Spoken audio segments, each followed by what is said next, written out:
Nous venons de finir une série de prédications depuis Pâques, de rencontres inattendues. Les différentes rencontres inattendues que Jésus a eues avec ses disciples après sa résurrection. Je profite de faire une petite pub. Dimanche prochain, dans Présence protestante, il y aura une émission toute spéciale justement sur les rencontres inattendues dans ma Bible, une émission qui est préparée par notre frère Éric Denimal, justement sur ces rencontres inattendues qu'il y a eu entre le ressuscité et ses disciples. Et puis, dans quelques jours, nous fêterons Ascension, et puis après la Pentecôte. Et puis, entre les deux, je vous propose de réfléchir à cette parole que Jésus a adressée à ses disciples à la fin, la dernière parole, juste avant de monter au ciel. C'est la parole qu'on trouve dans Matthieu, parce qu'on trouve différentes paroles selon les évangiles et dans l'évangile d'Actes, d'après Luc. Mais c'est une parole qui est ultime. Vous savez, cette dernière parole qu'on a envie de laisser quand on sait qu'on va quitter nos amis et ce qu'on aimerait vraiment qu'ils retiennent. Comme voilà la chose la plus importante que vous devez retenir. Souvenons-nous, Jésus, quand il est apparu aux femmes, il leur a dit « Allez dire à des disciples que je vous rejoins dans tel lieu. » Et nous voilà dans Matthieu 18, verset 16, qui nous dit « Les 11 disciples se rendirent en Galilée sur la montagne que Jésus leur avait indiquée. Quand ils le virent, ils se prosternèrent. Certains d'entre eux, pourtant, eurent des doutes. Alors Jésus s'approcha et leur dit « Toute autorité m'a été donnée dans le ciel et sur la terre. Allez donc auprès des gens de tous les peuples et faites d'eux mes disciples. Baptisez-les au nom du Père, du Fils et de l'Esprit Saint. Enseignez-leur à pratiquer tout ce que je vous ai commandé. Et sachez-le, je suis avec vous tous les jours jusqu'à la fin du monde. » Nous l'avons chanté.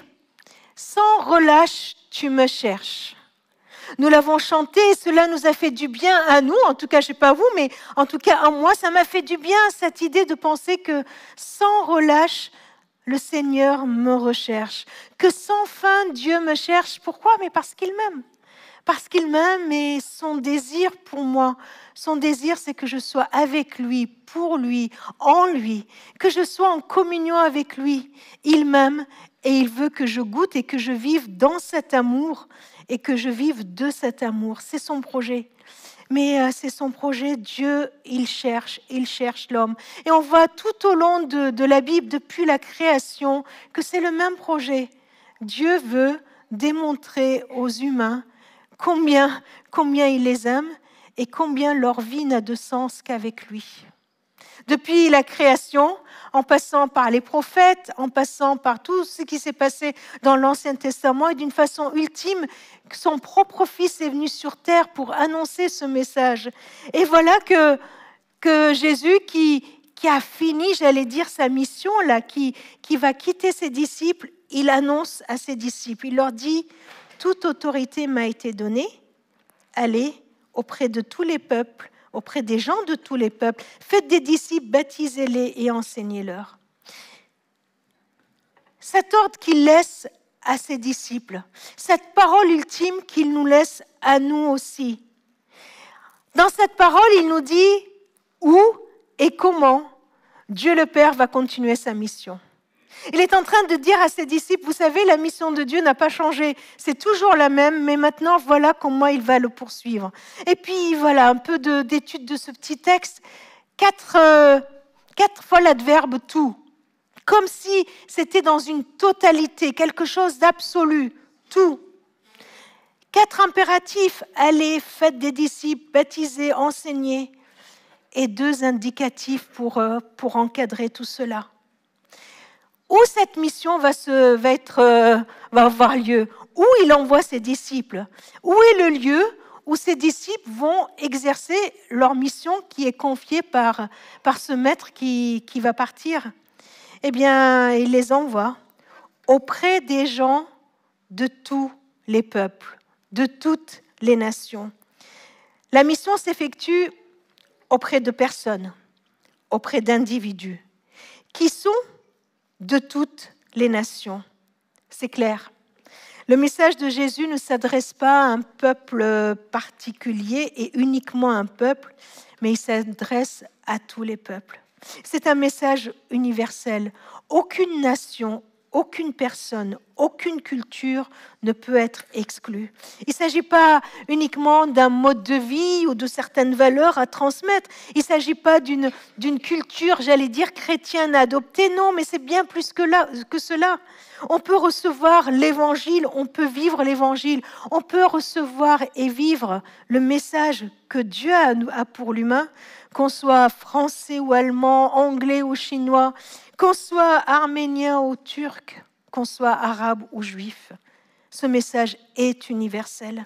C'est un message personnel qui concerne chaque être humain, qui te concerne toi, qui me concerne moi, mais qui concerne aussi tous les gens que tu connais, qui concerne tes voisins, qui concerne les gens de ta famille. C'est un message qui est accessible à tous, qu'on soit pauvre ou riche, qu'on soit instruit ou analphabète, qu'on soit intelligent ou simple d'esprit, ça nous concerne tous. Il est accessible à tous, il est pour tous. Un message pour tous les gens, de toutes les nations. Mais alors, quel est l'objet de cette mission? Jésus, tranquillement, il dit, je vous envoie aller. Et voilà le deuxième impératif, faites de toutes les nations, des gens de toutes les nations, mes disciples. Il n'aura pas dit, allez, je joue avec les mots, ça c'est sûr, il n'aura pas dit, faites d'eux des chrétiens, faites d'eux des adhérents à une religion, faites d'eux des adhérents à un club, à une association, à je ne sais quoi. Mais ce qu'il propose, c'est de suivre lui, d'être des disciples du Christ. Il dit à des disciples que leur mission, c'est de faire des disciples. Et vous savez, ça a été l'appel de Jésus tout le temps. Quand on le voit s'approcher de Pierre, de Jean, de Matthieu, de tous les disciples qu'il a formés, eh bien, il vient et l'appel est très simple. Il leur a dit, venez à moi. Un appel à aller vers le Christ, à le suivre, à devenir son disciple. Voilà la mission des disciples de Jésus. C'est de faire à leur tour des disciples. Alors, comment? Eh bien, le disciple, c'est celui qui suit quelqu'un. Eh bien, c'est en suivant le Christ moi-même que je vais pouvoir entraîner les autres à suivre le Christ, ou en tout cas leur donner envie. Leur donner envie et envoyer le message à tout le monde, voilà, de suivre, d'avoir envie de suivre le Christ. Et puis, allons voir ce troisième impératif, enseigner. Enseignez-leur à garder, et puis là encore, il y a un tout qui vient, tout ce que je vous ai commandé. C'est bizarre, non? Enseignez-leur à pratiquer, à mettre en pratique, à obéir à tout ce que j'ai commandé. Est-ce que ça veut dire qu'il faut tout comprendre comme il faut et enseigner tout comme il faut? Je crois surtout que ça veut dire qu'il n'y a pas besoin de faire du tri. Il n'y a pas besoin de garder quelque chose, de mettre de côté autre chose. Ça veut dire qu'il faut qu'on comprenne quel est le cœur de cet enseignement. Et dans Matthieu, l'évangile de Matthieu est construit autour d'un Jésus qui est présenté comme l'enseignant. C'est le rabbi, c'est l'enseignant. Et vous voyez, tout Matthieu est construit comme ça, avec 5 grands discours de Jésus. Et à chaque fois qu'il y a ce grand discours qui est posé, tout de suite après, il y a les miracles qui accompagnent son discours et qui prouvent la véracité, la validité de son discours. Je vous donne un exemple. Quand il enseigne et qu'il dit qu'il est la lumière du monde, qu'est-ce qu'il fait comme miracle juste après? À votre avis? Il guérit un aveugle. Quand il enseigne qu'il est le pain de vie, qu'il est le pain qui nourrit, qu'est-ce qu'il fait comme miracle après? La multiplication des pains. Par son œuvre, il vient démontrer, il vient confirmer son message, qui il est. Et puis, il enseignait, et puis à un moment donné, il y a les gens qui le regardaient, et puis peut-être que que nous aussi, devant cet ordre, allez enseignez-leur tout ce que je vous ai transmis. On pourrait se dire, oh là là, mais... Et puis, comme ces gens qui viennent et qui disent à Jésus, écoute, dis-nous, quel est le plus important? Qu'est-ce qu'il y a de plus important? Quel est le plus grand commandement dans tout ce que tu nous as enseigné? Ce serait quoi? Matthieu 22, Jésus leur répond, et il nous répond à nous aussi si on se pose cette question. Tu aimeras le Seigneur ton Dieu de tout ton cœur, de toute ton être, de toute ta pensée. Il rappelle la parole qui était depuis toujours. C'est là le plus grand des commandements, le plus important. Tu aimeras Dieu, tu te lieras à lui, tu le suivras, tu seras attaché à lui, tu lui feras comme place le roi de ton cœur. Il est ce qu'il y a de plus important dans ta vie. Tu l'aimeras de tout ton cœur, de toutes tes pensées. C'est là le centre du commandement. C'est là le centre de l'enseignement de Jésus. Jésus est venu pour montrer que ce qu'il y a de plus important dans nos vies, c'est Dieu, c'est notre Créateur qui nous aime et qui nous appelle à l'aimer. Et puis il continue en disant, et tu aimeras ton prochain comme toi-même. Voilà, la loi de Moïse et tout l'enseignement des prophètes dépendent de ces deux. C'est l'amour. L'amour de Dieu pour les humains, l'amour des humains pour Dieu. L'amour que nous avons à vivre les uns avec les autres. Alors Jésus n'a pas fait que parler, je vous l'ai dit, à chaque fois qu'il a donné un enseignement, il est venu le prouver par l'action. Et dans l'épître de Jean, on le voit d'une façon très claire, cette façon de faire de Jésus. Et puis, comme s'il y avait des gens qui se posaient des questions sur l'amour, vous voyez, c'est quoi l'amour? Puis de nos jours aussi, est-ce qu'on peut aimer un tel et un tel? Est-ce qu'il y a des limites à l'amour? Est-ce qu'il y a des conditions à l'amour?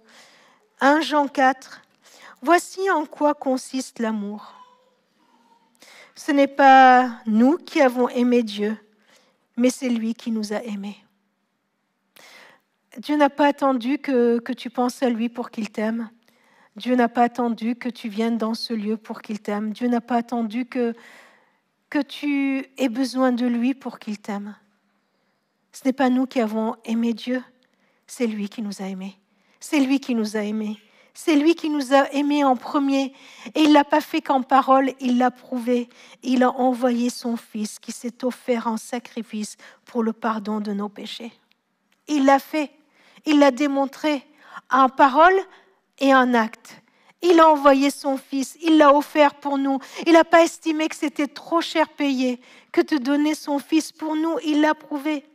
C'est pourquoi il peut continuer en disant, très chers amis, si c'est ainsi que Dieu nous a aimés, alors nous devons nous aussi nous aimer les uns les autres. Puisque nous avons reçu un tel amour, alors voilà ce que nous avons à transmettre. Puisque nous avons tout reçu gratuitement, alors nous devons donner gratuitement. Puisque nous sommes aimés du Père, alors que notre vie soit le message de cet amour reçu, de cet amour que nous donnons les uns aux autres. Voilà, enseignez-leur que Dieu nous a aimés, qu'il a envoyé son Fils et qu'il nous appelle à l'aimer en retour, à aimer notre prochain. Et puis vient ce troisième impératif, baptisez-les au nom du Père, du Fils et du Saint-Esprit. En lisant ça, j'avoue que j'ai trouvé ça bizarre. J'ai trouvé ça bizarre qu'après une telle invitation, il y ait ce mot-là, baptiser. Je viens de dire en introduction que Jésus n'a pas demandé à ses disciples de former des associations et de faire des adhésions. Vous voyez, il n'est pas venu fonder une religion, mais une relation avec lui, d'être ses disciples. Qu'est-ce que ça vient faire, ce signe apparemment religieux qui est le baptême? Qu'est-ce que ça vient faire? De quoi ça parle? On le verra petit à petit, l'importance de ce baptême. Mais peut-être que jusque-là, je peux juste répondre en disant que c'est une façon d'ouvrir un espace de liberté à chacun d'adhérer ou pas. D'ouvrir un espace de liberté à chacun de poser un engagement volontaire comme réponse à cet amour. Il y a un espace qui est ouvert. Et en même temps, dans cet espace, il y a une réponse qui est demandée à l'amour inconditionnel de Dieu le Père envers nous, à l'œuvre extraordinaire de Christ pour nous. Faites des disciples, baptisez, enseignez et allez. Alors je dois vous avouer que j'ai un petit problème avec le « aller » parce que dans le français, et puis le titre de notre prédication, là c'est « aller », mais c'est un impératif, mais dans le texte grec, ce n'est pas un impératif. Ce n'est pas un impératif, on devrait plutôt dire « en allant ». En allant dans notre vie de tous les jours. Vous voyez, on devrait dire ça. En allant, faites ceci et faites cela. Et en réfléchissant à ça, le « en allant », eh bien sûr, je me suis dit, mais oui, c'est ça, cela fait référence à ce que Jésus a fait lui-même. Comment Jésus a répondu à l'appel de Dieu, à la mission que le Père lui a confiée. Comment le Fils nous montre et nous donne un exemple de la façon dont nous pourrions, et nous sommes invités à vivre cette mission que le Père confie à ses disciples. Dans Matthieu 9, on a une illustration. Il nous est dit, et Matthieu 9, la fin du Matthieu 9, c'est juste avant Matthieu 10, où Jésus envoie ses disciples une première fois en mission. Dans Matthieu 9, verset 35, il nous est dit, Jésus parcourait les villes et les villages. Jésus, en allant dans les villes et les villages. Jésus, en parcourant. Toi, Martin, en voyageant sur les routes de France. Toi, en allant dans ton lycée. Toi, en allant au travail. Toi, en allant inviter tes voisins pour un barbecue. Bon, au mois de mai, là, en ce moment, on n'a pas trop... La météo ne nous invite pas trop, mais bientôt, ça va venir. Vous voyez ? Toi, en allant à tes vacances, parce qu'il y a plein de longs week-ends là qui s'annoncent devant toi. En allant, en parcourant toutes les villes et les villages. Que faisait Jésus ? Comment il vivait son mission et comment il nous invite à la vivre ? Il enseignait. Tiens, enseignez-leur. Il enseignait dans les synagogues. Et qu'est-ce qu'il faisait ? Quel était le cœur de cet enseignement ? Eh bien, il proclamait. Il proclamait comme un héros qui annonce les bonnes nouvelles, les nouvelles royales. Il proclamait la bonne nouvelle du royaume et il guérissait toutes les maladies et toutes les infirmités.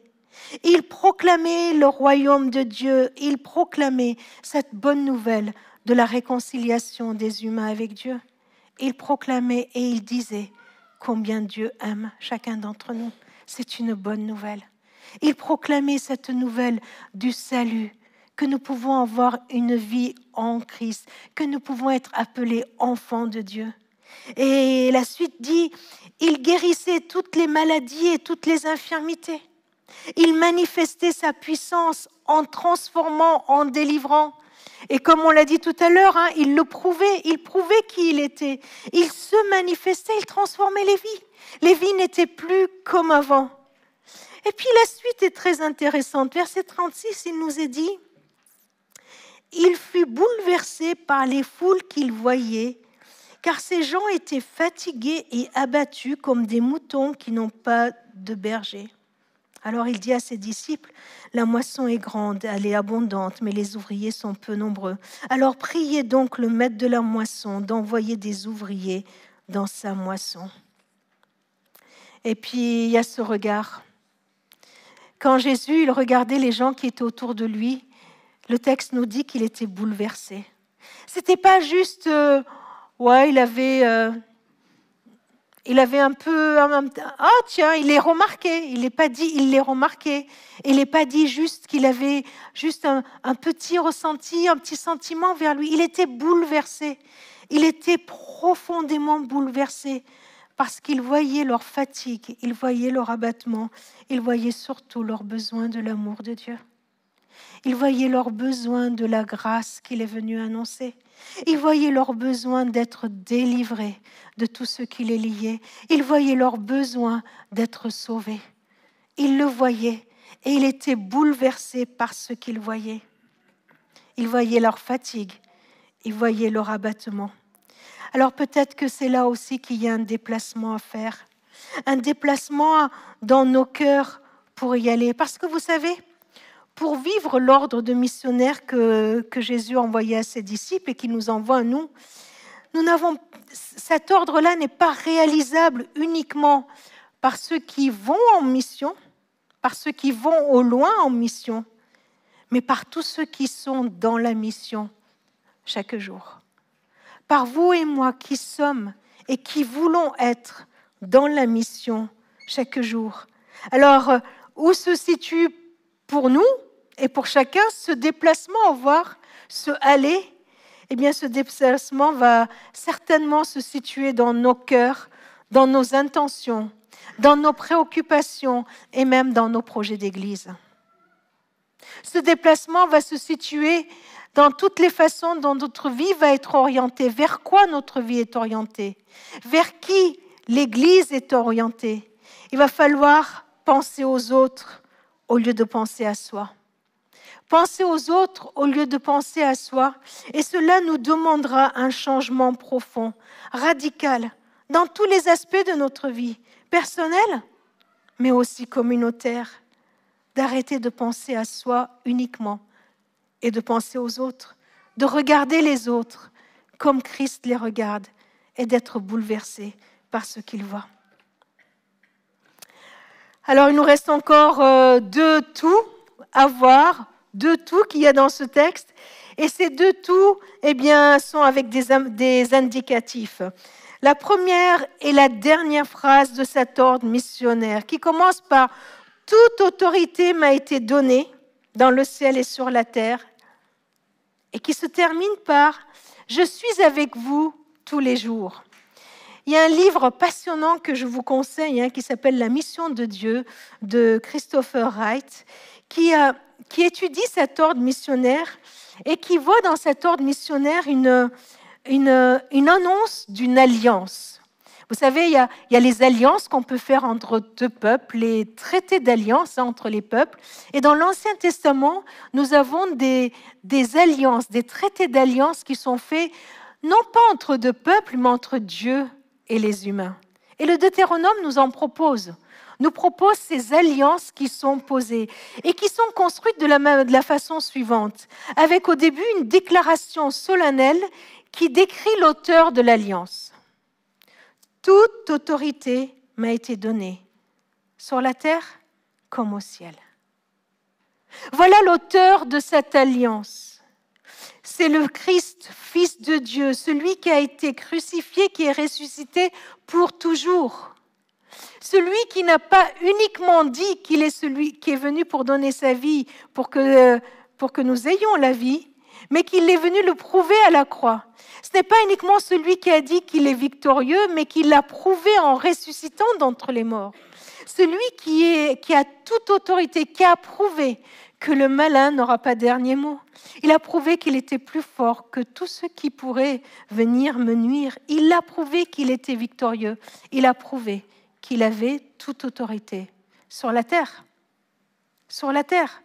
dans tout ce que nous vivons, comme dans le ciel. Voilà, en premier temps, la déclaration solennelle de celui qui nous offre cette alliance. Et puis, dans les traités d'alliance, il y a juste après les exigences de cette alliance. Les exigences qui sont « allez, faites des disciples, baptisez, enseignez ».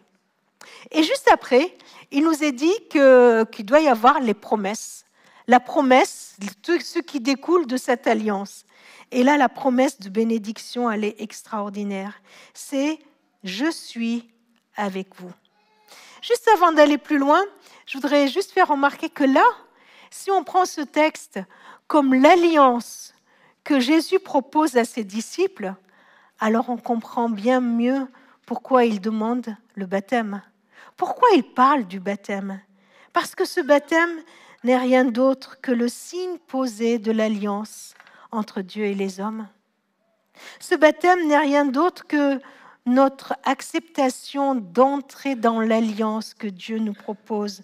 Cette alliance qui a été scellée, signée par le sang de Jésus-Christ.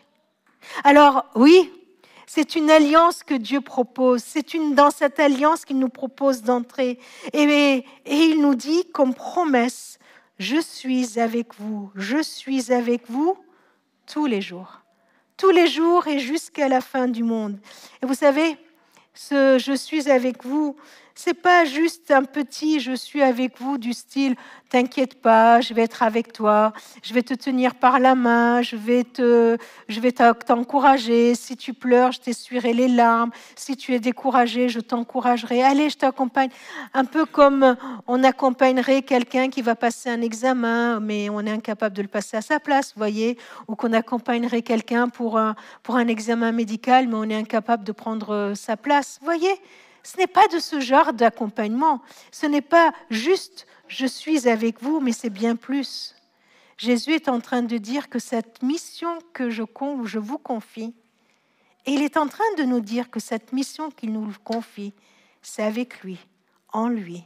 C'est avec ce « je suis avec vous » que nous la vivrons, que nous la ferons. Christophe Paya, dans son livre « La foi chrétienne en action », dit « Ce que la Bible dépeint, c'est le projet de Dieu porté par le souffle de son esprit, dont Jésus-Christ est l'acteur principal. C'est lui qui est l'acteur de ce projet. C'est lui qui va l'accomplir. Et il nous propose d'entrer dans ce projet. Et telle est l'ambition des chrétiens, des disciples, c'est d'entrer dans ce projet. Le cadre de la mission, c'est Dieu lui-même qui a un projet pour l'humanité. Et il nous invite avec lui. Il nous invite, c'est sa moisson. C'est lui qui est le maître de la moisson. C'est à lui qu'appartient la terre, la semence, le travail fourni et la moisson qui en découle. Et c'est même lui qui envoie les ouvriers. Wright dit, dans la mission de Dieu, la mission pour nous signifie la participation résolue du peuple de Dieu au projet, au dessein du Père, de Dieu pour la rédemption de la création tout entière. La mission, elle reste à Dieu, mais ce qui est formidable, c'est que Dieu nous invite à en faire part. Il nous invite à en faire part. Et ça, c'est la bonne nouvelle que Jésus a laissée à ses disciples. Il leur a pas dit, voyez, voilà, moi j'ai fait ce que j'avais à faire, maintenant, au revoir, ciao. Il leur dit, venez. Maintenant, vous pouvez participer avec moi, puisque je suis avec vous.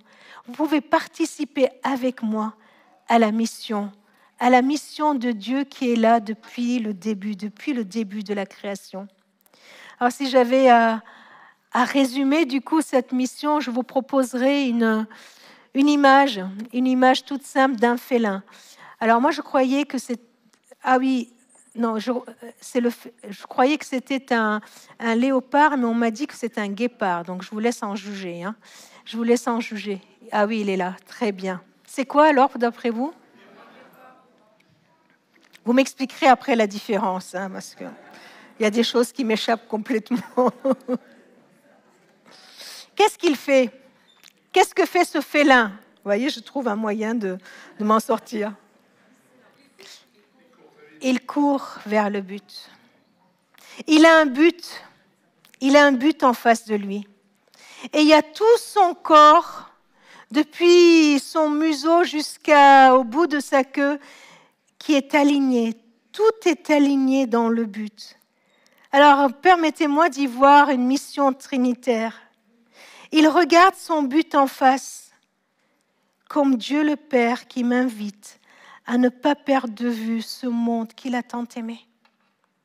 À ne pas perdre de vue, à regarder à ce monde qu'il a tant aimé, à aiguiser notre regard, à avoir le regard de Dieu pour ce monde, à avoir le cœur de Dieu pour ce monde, à avoir la passion de Dieu pour ce monde. Et il nous dit, regarde, ne regarde pas à droite, à gauche, pendant ta course, ne te disperse pas, ne regarde pas ton nombril, mais regarde à ce monde que le Père a tant aimé. Alors, pour prendre son élan comme cela, je me dis, mais il faut un appui, hein? Il faut un appui solide pour se propulser en avant. Ce serait quoi notre appui? Est-ce que c'est notre désir, notre vision, nos compétences, nos idées, ou même tout l'argent qu'on pourrait récolter pour construire des nouveaux locaux? Ou est-ce que ce serait des nouveaux locaux? Est-ce que c'est avoir de nouveaux locaux? Mais non, ne nous trompons pas. Ce ne sont pas ces moyens-là sur lesquels nous pouvons nous appuyer pour vivre notre mission, pour vivre notre élan missionnaire. Mais notre point d'appui ne peut être autre que le Christ, ne peut être autre que ce qu'il a fait à la croix, la puissance de la croix qui sauve, la grâce qui en découle, qui est offerte à chaque être humain. C'est parce que Christ a tout accompli que je peux me poser sur son œuvre et y aller. C'est parce que Christ a aimé au point de donner sa vie, tous ceux qui m'entourent, que je peux aller vers eux, que je peux m'appuyer sur son œuvre. Il est le fondement, il est le centre de ma vie. Il est sur quoi j'ai bâti ma vie et sur quoi je m'appuie pour aller. C'est pas bien parce que c'est lui qui m'a dit, vas-y, va. Comme le Père m'a envoyé, je vous envoie. Voilà notre œuvre, s'appuyer sur l'œuvre de Christ. Et puis je me dis qu'il lui faut des sacrés muscles à ce félin pour aller de l'avant. Il lui faut une puissance dans ses muscles pour aller de l'avant. Il nous faut une puissance pour pouvoir, en nous appuyant sur l'œuvre de Christ, aller vers l'avant. Et cette puissance n'est autre que la puissance du Saint-Esprit, que Jésus, que le Père va envoyer sur terre. Cette puissance du Saint-Esprit qui mettra en mouvement les disciples de Jésus-Christ. Je ne sais pas si vous avez remarqué, mais tout au début de notre lecture, les versets 16 et 17 nous disent que les 11 disciples se sont rendus en Galilée sur la montagne que Jésus leur avait indiquée. Les 11, 12 moins 1. Les 11, 12 sans Judas. Mais les 11 avec Pierre qui a renié, avec ceux qui ont fui, ceux qui étaient sceptiques, ceux qui n'y croyaient pas. Et la suite nous dit, quand ils le virent, ils se prosternèrent et certains d'entre eux pourtant eurent des doutes. Vous savez quoi? Le fait que ce soit marqué ça dans la Bible, ça me rassure. Non pas pour avoir des doutes, ça ne m'encourage pas à avoir des doutes, non.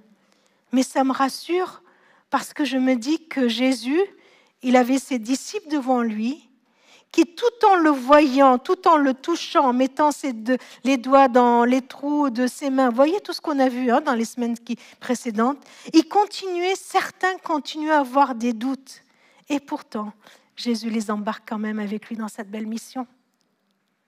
Et pourtant, Jésus leur dit, allez. Alors, tes faiblesses et des doutes ne seront pas un obstacle pour lui. Mais il nous dit juste une chose, allez. Viens avec moi, on va aller. Parce que le Père, il cherche sans fin, il cherche sans relâche encore tous ceux qui ont besoin, tous ceux qui ont soif de son amour, et il veut se révéler à eux. Je vous invite à un temps de prière. Je vous invite à un temps de... Voilà, qu'on courbe nos têtes et qu'on se mette devant le Seigneur. Je vous invite à prier ensemble cette prière que Jésus a apprise à ses disciples. En disant oui, notre Père qui est dans les cieux. C'est lui qui a toute autorité, c'est lui qui aime le monde au point de donner son Fils. Il est notre Père, c'est à notre Père que nous adressons. Et nous le disons, notre Père qui est dans les cieux, nous désirons, nous voulons que chacun reconnaisse qui tu es. Nous voulons, Seigneur, je désire que chacun reconnaisse qui tu es. Que ton règne vienne, que ton royaume que tu es venu inaugurer s'étende. Que ta volonté soit faite sur la terre comme dans les cieux. Parce que je sais, Seigneur, que tu as toute autorité. Je sais que ta volonté, elle s'étend sur la terre comme dans les cieux. Je veux, Seigneur, en allant partout sur mes chemins, et ensemble, nous voulons annoncer, proclamer et vivre que toute autorité t'appartient, que toute autorité t'a donnée, que tu es celui qui règne sur cette terre et dans les cieux. Seigneur, si sur nos routes, si sur notre route, si nos chemins dans nos vies d'église, Il nous arrive d'avoir faim, d'avoir soif, d'avoir besoin, d'avoir des besoins essentiels, d'avoir peut-être même besoin de finances pour réaliser, Seigneur, ces moyens que tu nous demandes de mettre en place. Alors nous te prions. Donne-nous aujourd'hui le pain dont nous avons besoin. Donne-nous, Seigneur. Donne-nous ce dont nous avons besoin. Et si jamais il nous arrivait de nous disputer, si jamais il nous arrivait de nous prendre la tête les uns avec les autres, s'il nous arrivait à nous qui sommes tes disciples de commettre le mal, de haïr au lieu d'aimer, de frapper au lieu de secourir, s'il nous arrive de mépriser au lieu d'encourager, alors Seigneur, pardonne-nous, pardonne nos torts, comme nous voulons pardonner aussi à ceux qui nous ont fait du tort. Et nous avons, Seigneur, besoin que tu nous laisses pas entrer dans l'épreuve, mais que tu nous délivres du mauvais. Alors oui, nous croyons et nous proclamons avec tous tes disciples, les disciples de la première heure jusqu'à maintenant, nous proclamons que c'est à toi qu'appartiennent le règne, la puissance et la gloire. Amen.